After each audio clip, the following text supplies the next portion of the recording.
여러분, 반도체 시장에 대한 전망, 삼성전자에 대한 영업이익 전망, 여러분 처음으로 발표가 됐습니다. 와우. 그런데 진짜 놀라운 숫자가 나왔습니다. 진짜 놀라운 숫자. 여러분 이거 한번 보세요. 삼성전자 반도체 부문 1분기 3월까지 1월, 2월, 3월 영업이익 전망입니다. 마이너스 4조 3천억 원입니다. 이게 이베스트 정권에서 전망을 했거든요. 야, 4조 3천억 원이면 당초 예상이 말입니다. 1분기에 한 1조 5천억 정도 날 거라 하는 게 대체적인 전망이었어요. 1조 5천억 원. 그런데 4조 3천억 원이면요. 2배가 훨씬 넘는 숫자입니다. 엄청나죠. 그러면 반도체가 진짜 최악의 적자가 온다는 거예요. 근데 문제는 이베스트 정권만 이렇게 전망을 하느냐? 아닙니다. 대부분의 정권사들이 삼성전자 반도체 1분기 영업이익 전망을 최악으로 잡습니다. 예, 한화정권은요 3조 3천억 원의 적자가 날 거다. 신한정권도 3조 8천억 원의 적자가 날 거다. 신영정권도 마찬가지입니다. 4조 1천억 원입니다. 이베스트는 4조 3천억 원으로 가장 많고요. 다월투자증권도 4조 1천억까지 적자가 난다 이렇게 이야기합니다. 그런데 그 무엇보다도 충격적인 거 말입니다. 진짜 충격적인 거. 뭐냐? 이 다월투자증권은요.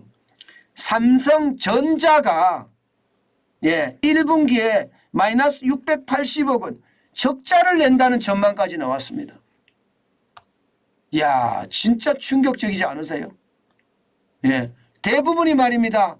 한화증권은 1조 3천억 원의 흑자, 신한은 7천억 원, 신영은 3천억 원, 이베스트도 1천억 원 정도의 흑자를 낸다고 이야기하는데 다올만 마이너스 680억 원의 적자를 낸다는 이야기입니다. 최악으로 간다는 이야기인가요? 여러분, 이것을 보고 있으면 우리가 진짜 경험 못한 위기가 1분기에 터질 수 있는 거예요. 예, 우리가 삼성전자가 적자를 낸다는 이야기 진짜 옛날 그 과거에 들어봤던 이야기지 이게 말입니다. 예, 최근에 이런 이야기를 들을 수가 없습니다. 분기 흑자가 삼성전자는 적어도 많이 갈 때는 15조까지 가서 15조 흑자가 15조였습니다. 예. 아무리 떨어진다고 하더라도 작년 4분기가 떨어진 데인데요. 이때도 4조 이상의 흑자를 냈거든요. 그런데 분기 영업이익의 전망이 적자가 난다. 이것은 여러분 시장에 굉장한 위협이다. 저는 그렇게 생각을 합니다. 그런데 이 위협이 말입니다. 여러분 저에게는 기회라고도 생각이 들어요. 저는 뭐 돈이 그렇게 많은 사람은 아니지만 이렇게 되니까 삼성전자 주가도 쑥쑥 빠지잖아요. 지금 2021년 1월 11일에 9만 1,000원까지 올라갔다는 주가가 쉽게 말하면 빌빌 싸고 있습니다.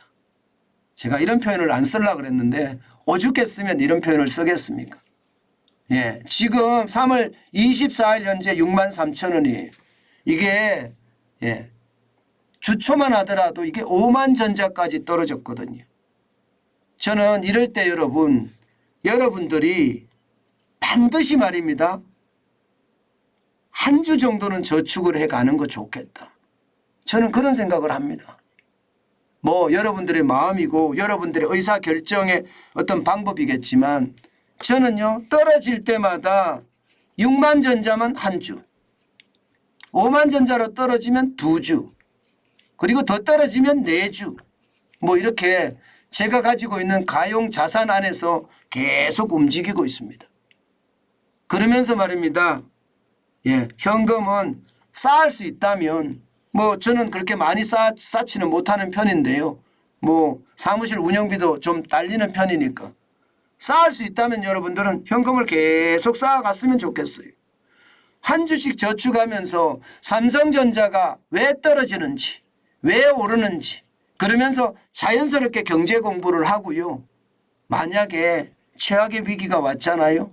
그때는 분노의 매수를 해야 되잖아요. 그럼 현금을 가지고 뭐 삼성전자만 사지 않겠지만 적어도 말입니다.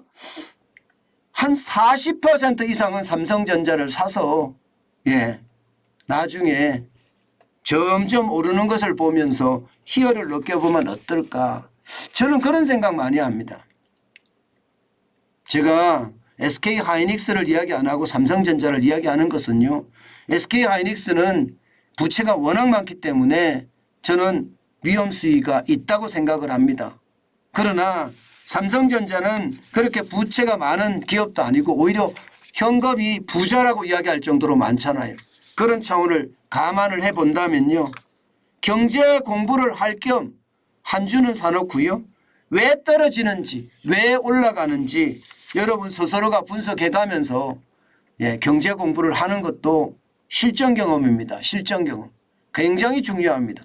그러다가 내가 어느 정도 자신감이 생기면 주식 수를 조금씩 늘려가는 거예요. 조금씩 늘려가는 겁니다. 조금씩 늘려가면서 왜 떨어졌는지 왜 올라갔는지 계속 알기 시작하면요. 시장에 대한 어떤 이해가 굉장히 빨라질 거고요. 어느 정도 시점 되면 많이 올라가 팔았다가도 사보기도 하고 팔았다가 이익도 내보기도 하고 이러면서 말입니다. 이 주식에 대한 이해도를 높여가는 것 저는 굉장히 중요한 요소 중에 하나라고 생각합니다. 여러분 부자가 되려면 저는 철저하게 또 지독하게 부자가 돼야 된다고 생각을 해요. 기회라는 게 늘 오는 것도 아니고요. 기회가 왔을 때 완전히 꽉 잡는 것 저는 굉장히 중요하다고 생각합니다. 중요한 것은 여러분 경제적 지식이 없잖아요. 그러면 절대로 투자하지 마세요. 자칫 잘못 투자했다가는 내 자산까지도 다 잃을 수 있으니까 진짜 조심하면서 나만의 투자 원칙을 갖고 투자하는 거 잊지 말았으면 좋겠습니다.